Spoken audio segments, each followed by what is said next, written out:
क्यों क्यों फेंक रहे हो अपनी बोतल? क्योंकि इन बॉटल्स को गाड़ी में रखने की वजह से आग लगने के खतरे बढ़ते जा रहे हैं और ये पानी भी पीने लायक नहीं रहता है धूप में पड़े रहने से। और वैसे गाड़ी में क्या लगना चाहिए जिससे आग लगने का खतरा हो? आ जाओ बता।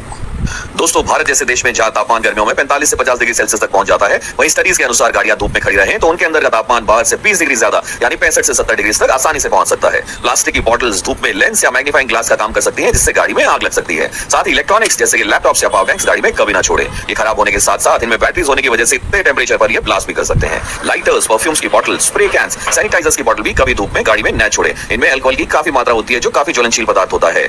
अगर ये कार के अंदर गर्मी से लीक हो जाए तो इससे कार में आग भी लग सकती है। प्लीज ऐसा बिल्कुल न करें। साथ ही टाइम पर गाड़ी की सर्विस कराएं। गाड़ी तेज और जल्दी ब्रेक न लगाएं, जिससे इंजन ओवरहीट हो सकता है और आग लगने के चांसेस भी हो सकते हैं। अब 2 बहुत जरूरी सेफ्टी टिप्स। नंबर 1, गाड़ियों में एक छोटा एक्सटिंग्विशर हमेशा रखें। नंबर 2, आग लगने और सेंटर लॉकिंग लगने पर फंस जाएं तो ये सेल्फ रेस्क्यू टूल जो ऑनलाइन आसानी से मिल सकता है, इसे भी गाड़ी में जरूर रखें। ये इमरजेंसी में आपको और आपके परिवार को गाड़ी से निकलने में बेहद मददगार